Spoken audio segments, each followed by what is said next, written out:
Hello, Earthlings. This is your favorite Martian, the Martian himself, Skylar Mars, and welcome to Mars TV. We have a very special episode for you today.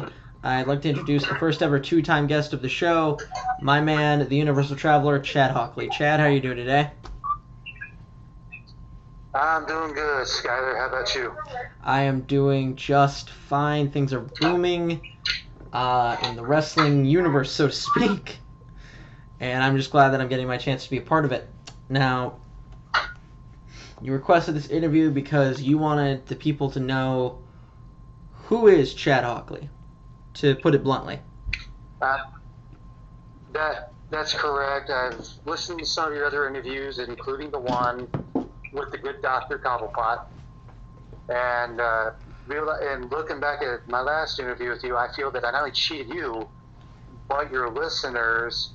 They have learning who Chadd Hawkley, really is. Not just in the ring, and I also felt, that they deserve that, that same thing they learned from about the other wrestlers, and I feel I didn't give that to them, and I kind of felt bad about it. So yes, I requested this interview so that I can come in, out of kayfabe and really let you and your listeners get a feel of who is Chadd Hawkley.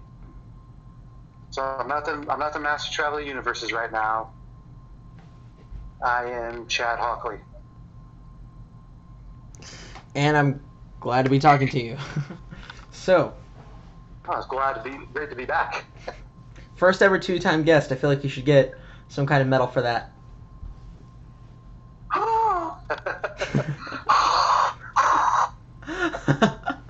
all right. Let's get started here. Now, I guess the logical place to start when talking to any person is to ask how it started. I mean, obviously, this is a wrestling podcast. How did you first, I guess, start watching or observing wrestling? When I was a child, my father was a truck driver, so he wasn't really home much because he's out providing for his family. But he was home for a weekend, and we went to go see some friends of my parents. One of them was a big wrestling fan, and my uncle was there too. My uncle Jay's a big fan. I don't remember what show it was, but I remember Hulk Hogan was on it, and I looked at Hulk Hogan, I looked at my dad, and in my eyes as a 5-year-old, Hulk Hogan looked like a bigger, bulkier, more in shape, and balder, blonder version of my dad. And so I had that right there, my dad, Hulk Hogan, as part of me thought maybe my dad was secretly Hulk Hogan. So I became a fan of Hulk Hogan. I was a little Hulkamaniac. And, when I grew up watching Suburban Commando, I could recite that movie. Dirty Secret, I could probably recite that movie by heart if I wanted to. I'm not going to try, but I probably could. So, it kind of became a way of thinking about my dad. When I see wrestling on, I'd watch Hulk Hogan. And then as years went on, I became a bigger, better fan and wanted to be a wrestler.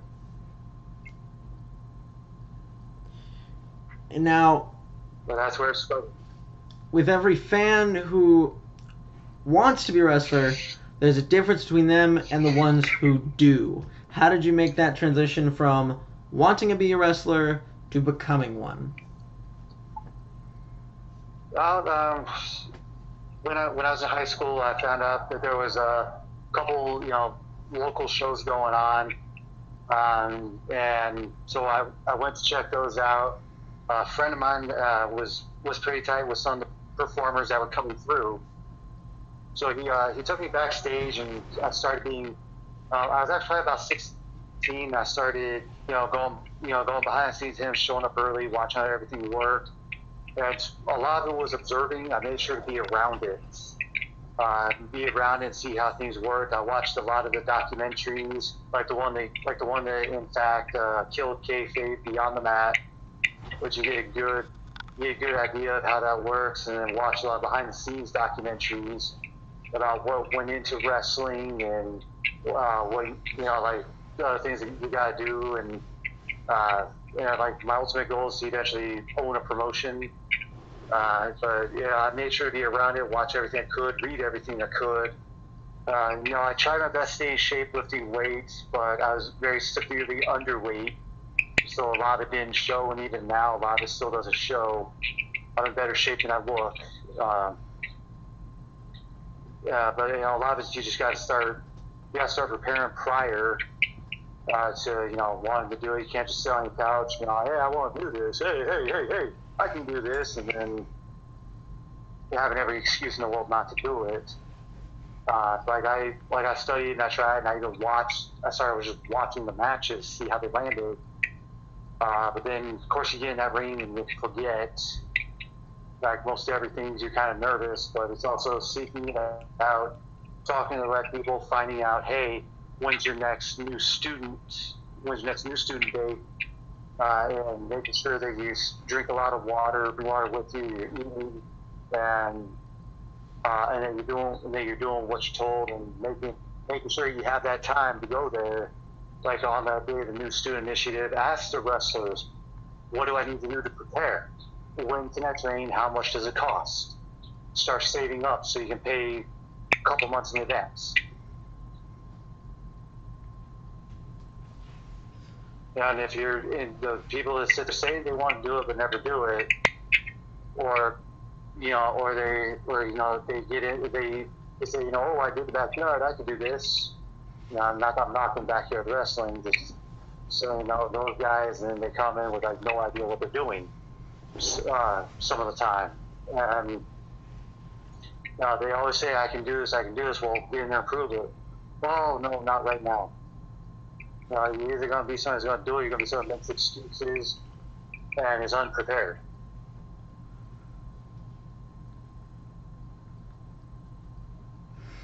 And now, it has come up in conversations we've had in the past that you've trained, refereed, and wrestled in quite a few places. Why don't you take us through that story?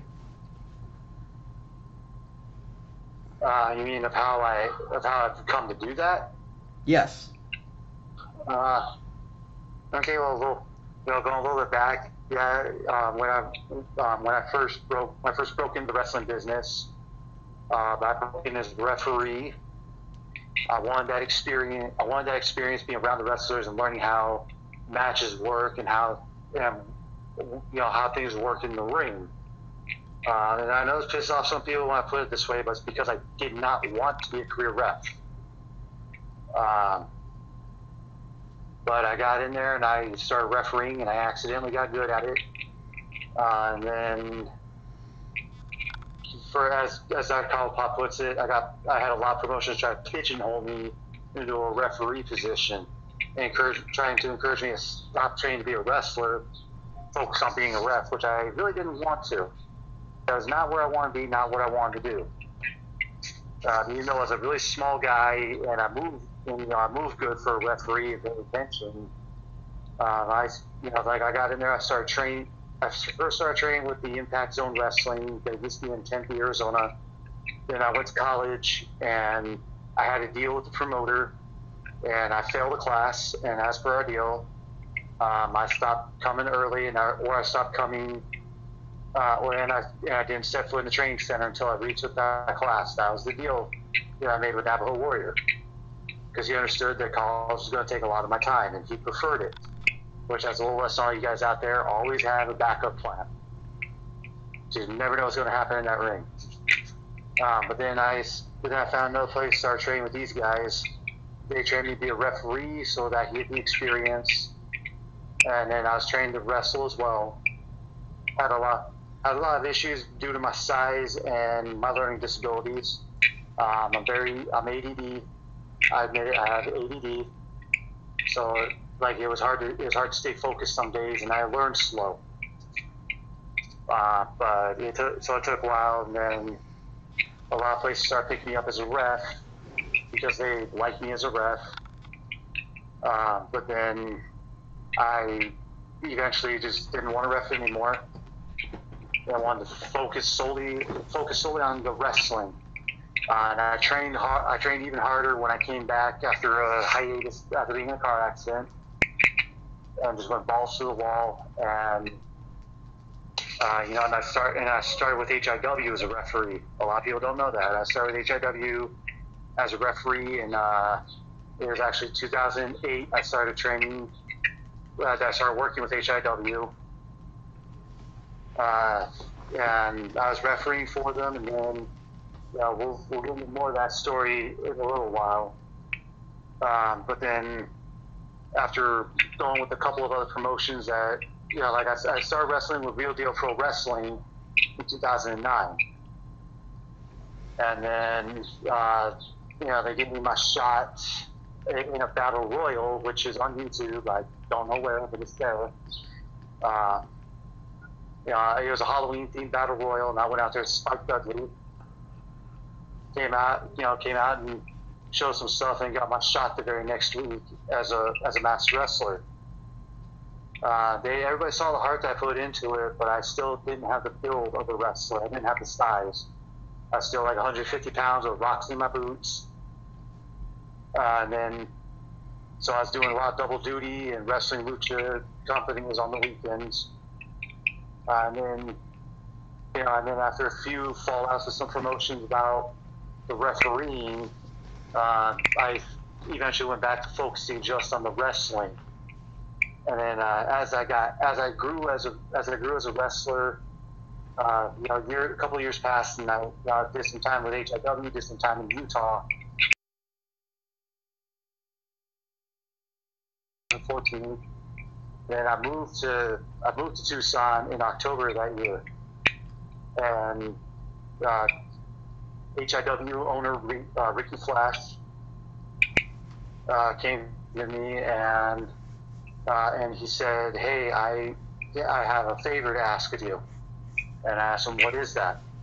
He said, "Now I know you don't like doing it. I know it's not your favorite thing to do, but we've got some guys starting out. We need referees. You're the one I trust most to teach them. Will you do this for me?" So I said, "Not a problem." So I started training. So I took a couple of the referees and I started and they had to debut that night, so I gave them the crash course. And after giving them crash course, they got sent out there, and they did not fail. They did really well. Most of them did really well. So then I was asked if I could please work with the referees at practice. They weren't cutting me down from a wrestler. They just needed me to teach referees, because I have really good experience doing it. I have more experience than what I care to have as a referee. But so I started. That's how I started training referees, and then train new wrestlers. I don't do it alone. I help out in the training, because I didn't even realize these days, to compare a lot of the guys, I'm a vet. So I get to help in the training classes when I'm needed. Sometimes it's just me and one other guy, so I take the reins in training the new guys, because I know some of them learn slower than other wrestlers. That's how that all came about.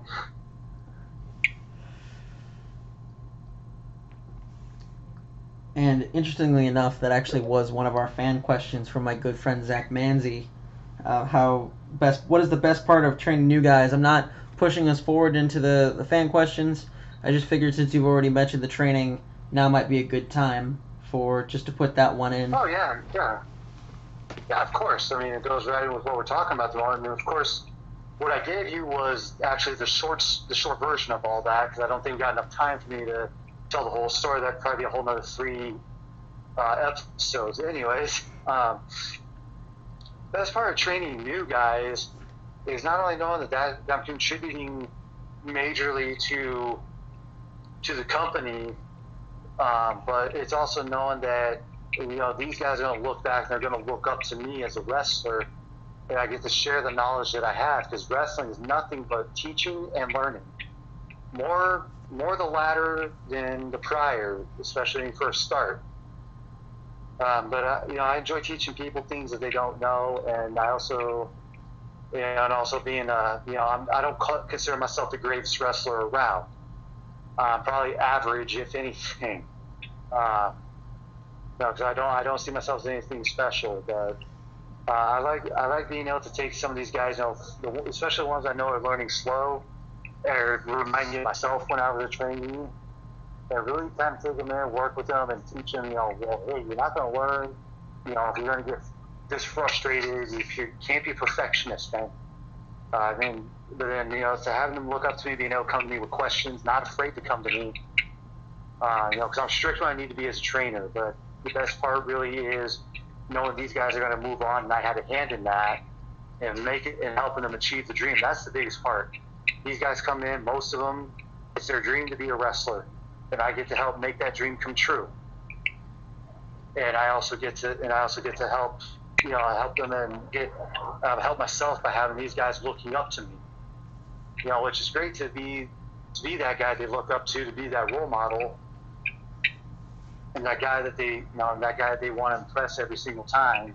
That guy they'll come to first and say, okay, critique me. Because it's the teaching, man. I love it.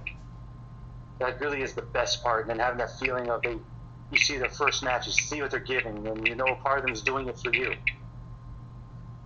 And it's very humbling. Now, speaking of with teaching comes learning, and in wrestling there are terms of sorts. We have our own special language. I'm sorry, I didn't mean to say we, but wrestlers have their own special language.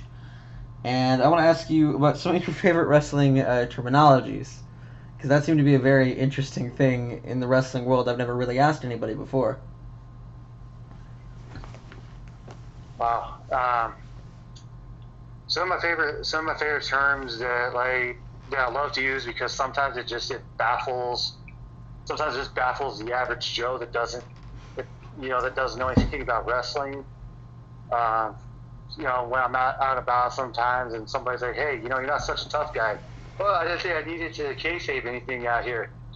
I don't know why. I love that word kayfabe. Or you're joking with somebody and you take a shot at them and go, "Hey, kayfabe." Just instead of saying shut up, shh. That doesn't get spread around. You'd be like, hey, excuse my language, but I had one guy, I was joking with him, he goes, hey, kayfabe, motherfucker. I'm like, what? And I was like, what, you think these guys here are going to know that that's not a work? And you get these weird looks of people that don't know what you're talking about. Like kayfabe. Kayfabe is one of my favorite ones. Working is another one, and go home. Those are some of my favorite terms to use in and out of the ring. Which is actually a great transition to another question I have written down here. I know some wrestlers have habits that they carry outside the ring with them that they developed in the ring. Do you have any of those that you've kind of just brought out with you? Yeah. When I'm at home, I'll be watching Raw or SmackDown, or God forbid TNA when the time calls for it, or even watch some of wrestling DVDs, and I'll just start yelling at the TV. I'll just start yelling at the TV, like, hey, I'll be like, hey, come on, what are you doing? Don't creep up that. No, that's terrible. What are you doing? And like when I have company that are watching it with me, I'll be like, will you stop it. It's using the terminology and really analyzing what's really going on around me is like the two habits I've carried out. Like I say, watching TV, or even sometimes watching hockey, I'll be like, God, that's total work. What are they doing? and I analyze all this, and I once had a job at a call center, one of the many I worked at, and I totally baffle somebody because I'm sitting here just being, seriously nice to this person, trying to get them trying to get them to buy a product that they needed, and somebody turned around and goes, "Man, you're being really convincing." I was like, "He has no idea I'm working on him like a motherfucker. Has no idea." I'm totally healing up on this guy right now. Here comes the big swerve, which is one of my favorite ones, actually. One of my favorite terms is swerve. Love it. Yeah, and to go back to the other question you asked me prior to this one, you asked me what some of my favorite terms are and what, and I believe you also asked what's one of my least favorite ones. Yes. Honestly, my least favorite term, and I know it's the name, but I really don't like calling the fans marks. I really hate that word. I hate the terminology of mark. To me, it's very condescending to call our fans marks or smarks. I don't know what it is about it. I just find it really condescending. I guess I like to think. I guess because maybe it's just been my training, my experience. It's when you get those guys that claim they can be wrestlers. We had such a guy years ago who showed up claiming he could wrestle. He was very trained. He got in there, had a poor attitude, didn't really know what he was doing, but acted like it. Thought he could hang with us, and wanted everything his way. Had an attitude when he got hurt. Nothing was ever his fault. He actually once hurt Enterprise. He once hurt Enterprise in a match. Enterprise was selling a move on the ground, and this dude kicked his head on the ground, but then said, "Oh no, I didn't do that." To me, that's a mark. That's a mark trying to play wrestler, because that's what I consider marks. Is those guys that want to sit here and run their mouth saying they can do it, and then they have really poor attitudes. They think they're wrestlers, but they're not. To me, that's what a mark is. It's one of those guys that comes in and just gives a bad reputation to the business. And as long as we're outside the ring, I condescend. Oh, sorry. I was saying that's why I say I find it really condescending to call fans marks, because you guys are paying customers. You're our fans. You're the people that are the reason this business is even still around. But what if Mark Henry and The Undertaker are in the crowd? They're marks. No, they're. Here's the other thing, is like every wrestler began as a fan. No, I mean their name is Mark. And, oh, okay, yeah, that one went a little over my head. I'm sorry. You got a point there. I thought that would be funny. Yeah, it took me a minute with that one. Sometimes I'm a little slow picking up on that. I'm sorry. Yeah, ladies and gentlemen, Skylar just got one over on Chadd Hawkley. I'm a known prankster. Oh man! Congratulations. I'm so proud of that. Congratulations, that's a big feat. And this is going on the internet, so that'll live with you forever. Shit. Now, as long as we're talking about your life outside the ring, it seems like a very obvious transition would be to your hobbies. What is Chadd Hawkley doing when he's not wrestling?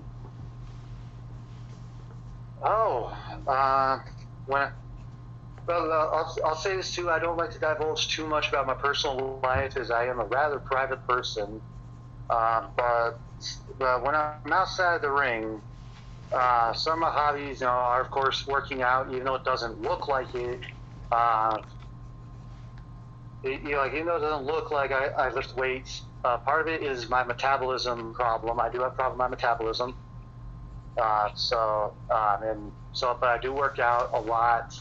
I love playing video games. I'm a big D&D player.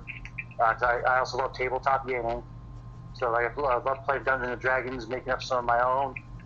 I'm also a published author. I just published a book back in May, on Mother's Day actually. I published a book, and I'm writing more. I write fan fiction. and I'm also an actor. An actor. That's correct. That's We actually just currently started shooting a movie down there. that's amazing. It's with the local film. Yeah, it's with the local film school, and I'm actually the star. Nice. Do you want to plug that while you're here? Or is that one of those things you're not going to delve into? Not at the moment. Maybe I'll come back another time when it's close, when the production is closer to being done. Is when I'll do that. Let's give the production time to get almost near completion. Then I'll start plugging it. Fair. Because we just started filming, like quite literally began filming this thing this past weekend. If anybody interested in the book, message me personally and I will send you the link.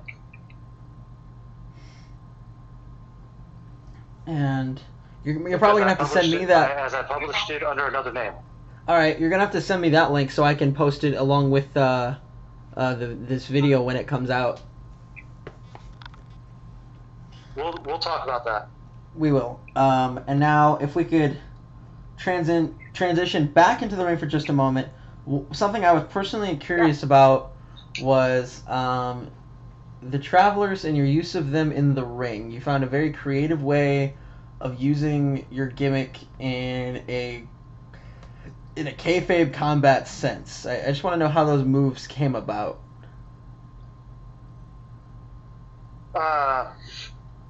When the Travelers came about early in 2015, they came about actually in, I want to say, maybe the end 2014, probably 2015 anyways.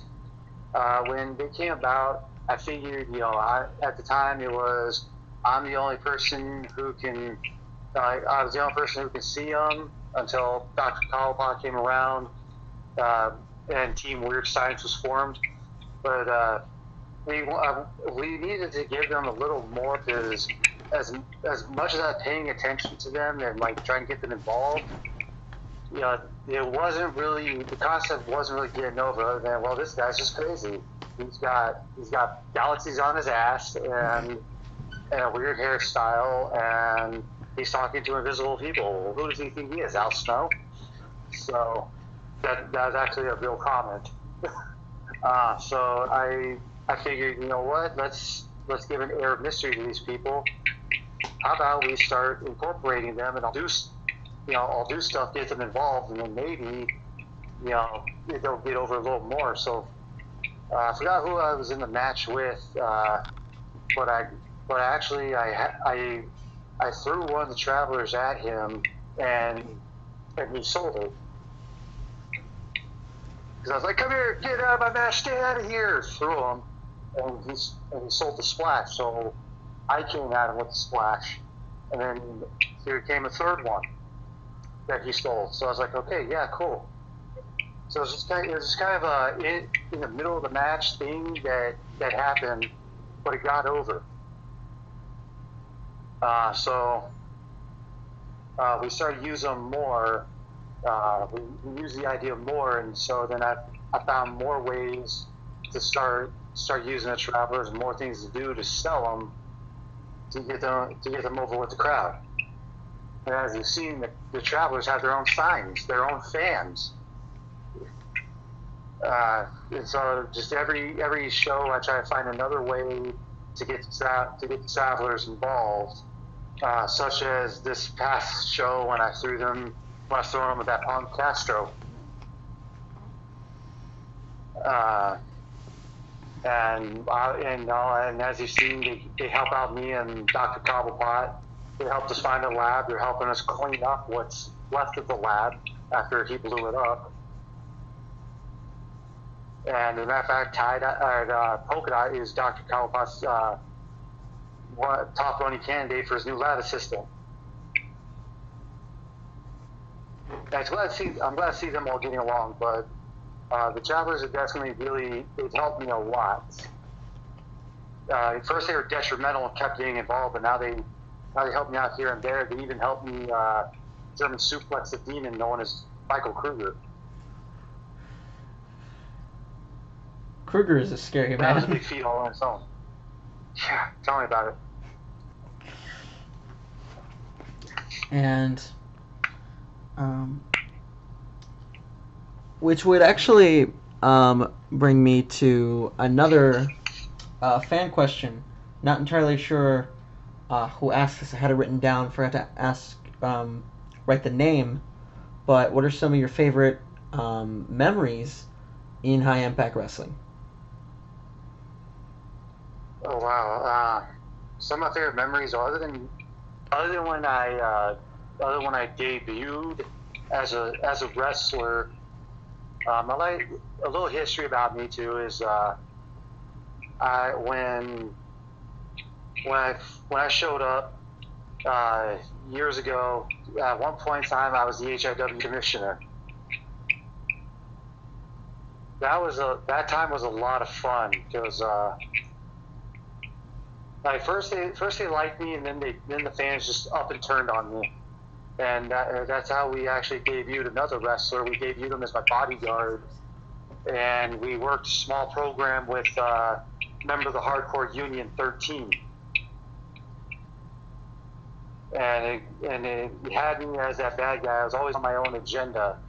That was one of my favorite memories. And when I won the Tucson City title in 2012, was another big memory for me. That's been my first and only title that I've held in wrestling so far.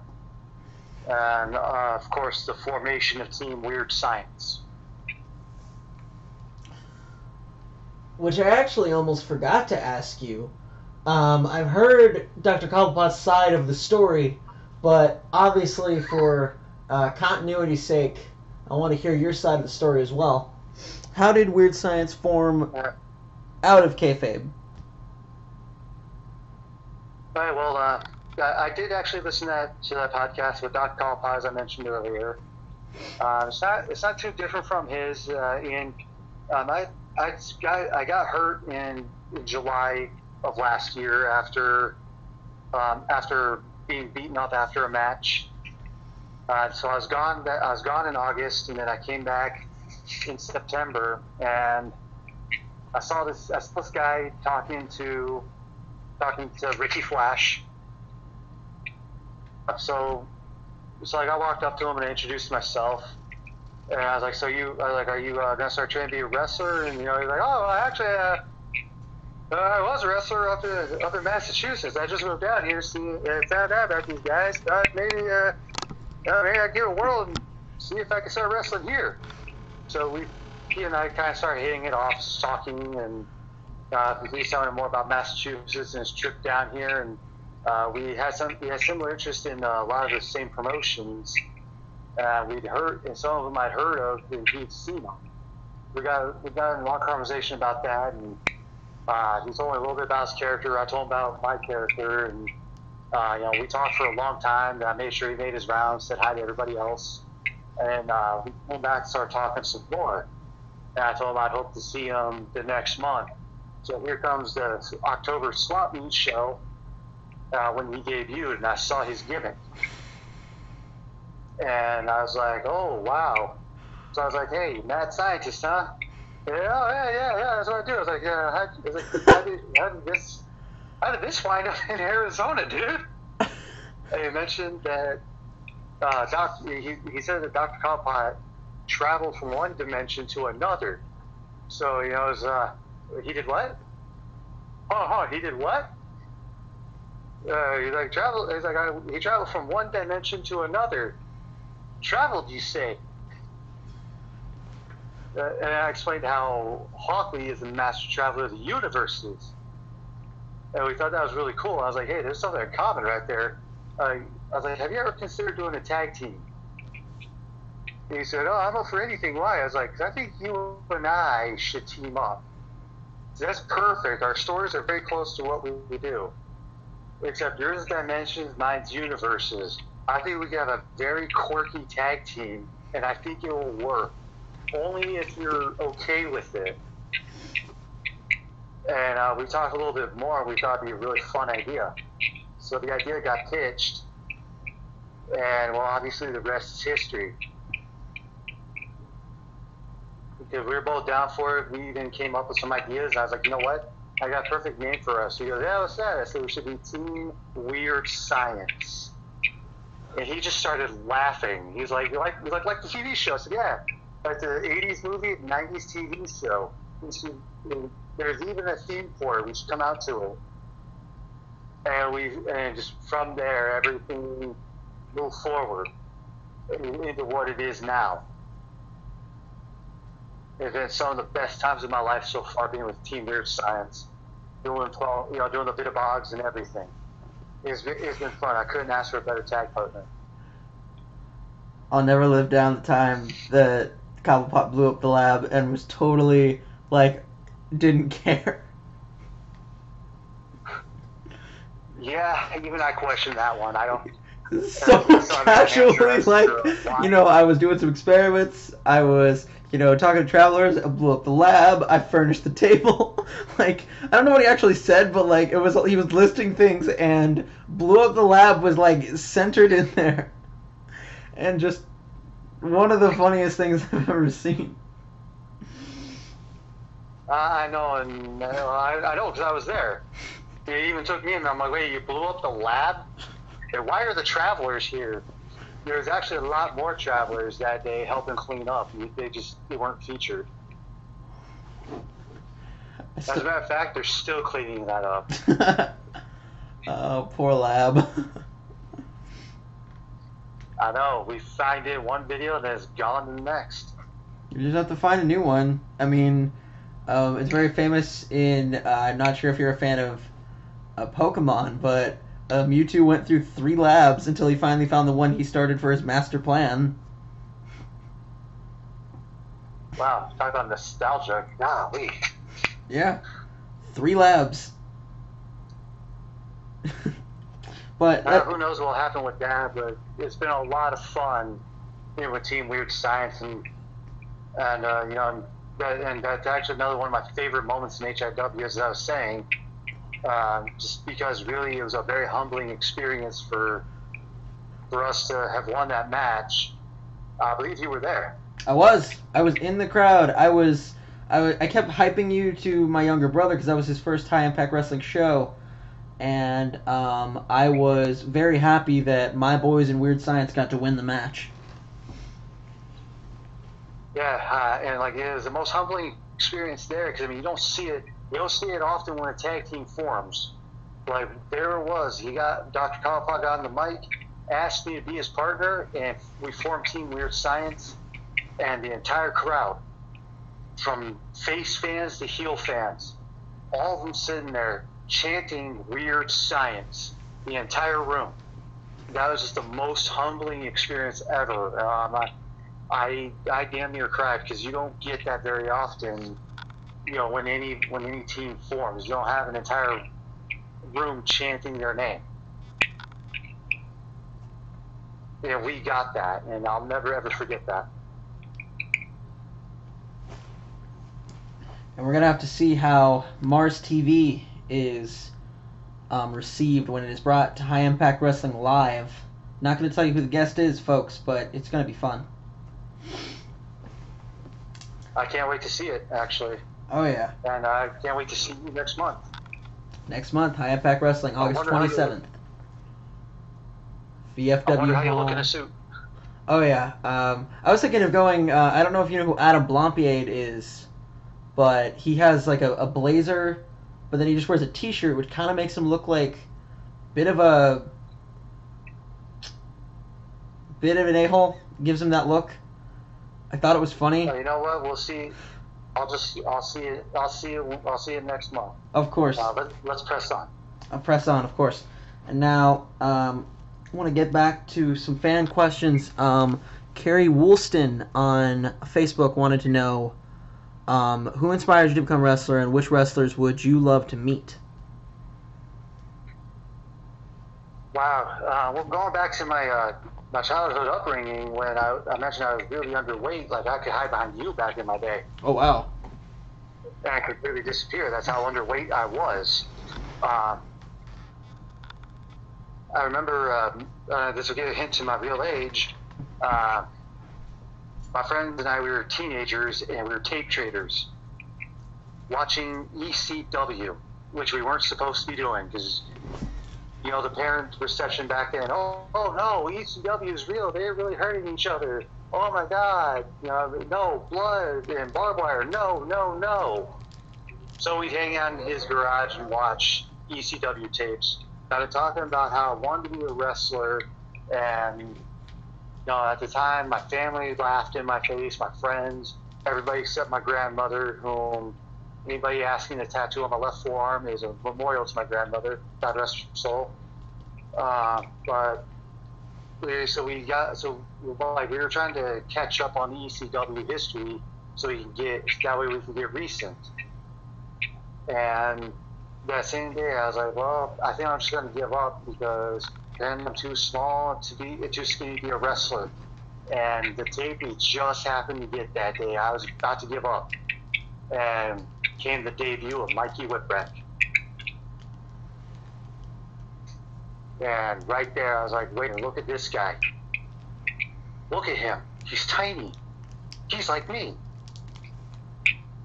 And there's my inspiration to start, to continue to really, to do the small workouts I was doing and really start hitting weights. And even though it doesn't show, though I am deceptively strong, I started studying more and finding everything I could on Mikey Whipwreck and small wrestlers. A few weeks later, we saw the tape that debuted with Spike Dudley, and that was another big inspiration for me. And then a week later, just everything kind of fell like domino effect. Watching WCW, and 3 Count debuted. And there was 2 more of my inspirations, Shannon Moore and Shane Helms, aka the Hurricane. But all those guys were small, and they inspired me so much that that they're all big reasons that I'm around today, because of their size and their heart and determination that they give to everything that they do. Even though they're all bigger now, and so am I. I feel that I grew with those guys. Because if it wasn't for them, I would never think I could be a wrestler, being a small guy like I am. Other promotions, I'm a pretty small guy. So those guys are my big inspirations. Indie wrestling wise, there were a few, but most of them aren't really around anymore. They pursued other ventures. Well, one of them I will give a shout out to is Ryan Lynch. He was the smallest guy in IZW, next to Lucha Star, and they were my favorite team, 2 of my favorite wrestlers at that time. And Lynch really, he always kept me motivated, and I'll give a shout out to Nick DeMichael, another wrestler. He kept me really motivated to keep coming to training, despite how a lot of guys didn't like me. Nick DeMichael always kept me motivated to keep working out. So, and the wrestlers I'd love to meet. So I did get to meet Mikey Whipwreck. I have a funny story about that I'll tell you in a minute. I've gotten to meet Mikey. I've gotten to meet Spike. Yeah, that was very humbling. I'd love to meet Dean Ambrose, because he was a small guy at one point in time. Look where he is now. Same with Seth Rollins. Those 2 guys that I just love to meet. Vampiro's another one, because he's very knowledgeable on the business. And the Blue Meanie, and Stevie Richards, they were 2 more big inspirations. As well as Wildcat Sports Entertainment owner Luke Hawks. He was a small guy. Now he's got the t-shirts Huge F in Arms. That's just another guy I'd love to meet and pick his brain. And of course, Diamond Dallas Page. He showed that being 35 years old, breaking into wrestling, and you really are out there to do it for the love of the business, that you can still achieve dreams. Those are the wrestlers I'd love to meet. Of course.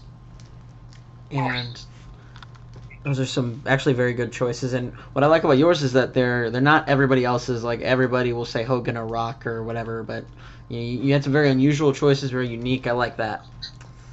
Yeah, and there actually was one more guy I almost forgot. Another one, two more of my inspirations came from XPW actually. I know not everybody liked XPW, but one of them did pass away, and I wish I could have met him. And that was Dynamite D. He passed on several years ago. He's one that inspired me. I wish I could have met him, but he was a very small guy, but one of the most over guys in XPW. And another one is GQ Money. He now works for NXT. His name's Ryan Katz. Oh.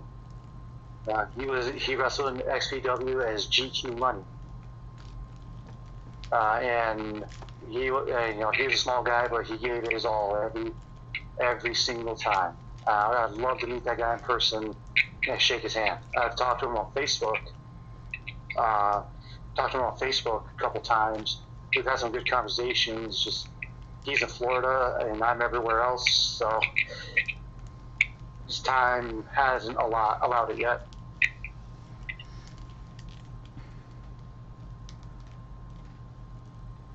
And as we are kind of winding down on time, I'd like to finish up the last fan question I have down here. It is by Jackson Cole on Facebook.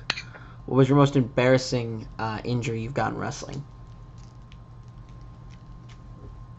Wow. Other than having to get a staple in my head last October, I would have to say it's when I injured my ankle in May of 2010. I was doing a bulldog on Ryan Castellucci, and I don't know how I came down. There's no footage, no pictures. Just I came down wrong and heard and felt a pop in my ankle, and I was out for a couple months. I came back earlier than I should have, but I don't regret the decision. So I've met a good bunch of boys who took me under their wing and really worked on getting me better. But that injury put me out for a while and so went back in rest duty for a little bit. But that was very embarrassing on such a basic move, and I did that to myself.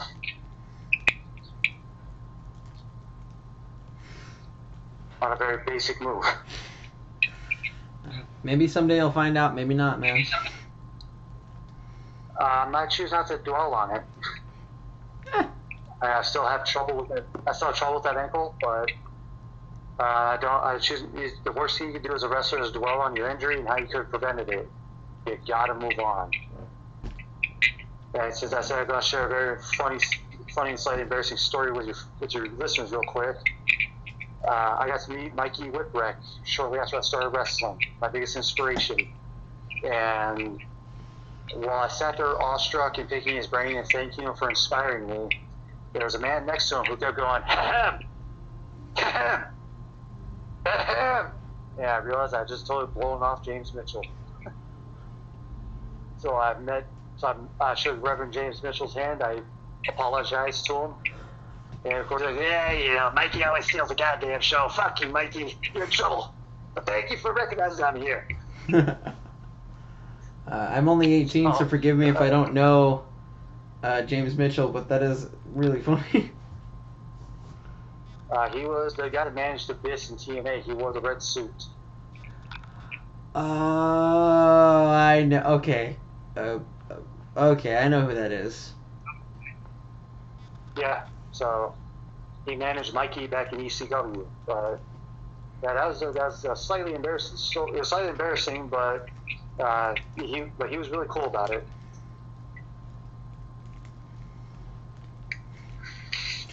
Some people even say he wasn't actually standing there when I walked up. So. All right. Well, we are winding down. It was fun nonetheless. Okay. Very fun memory. We're winding down on time. I apologize to cut you off, but it's fine. Who knows? Maybe someday we'll bring you on for a third interview because he seems to be a lot of fun, very entertaining. Thank you all for joining me and the good man Chadd Hawkley. Thank you for coming on again. Thank you for having me. I look forward to part 3. Maybe someday, man. We will see all you invaders at home soon.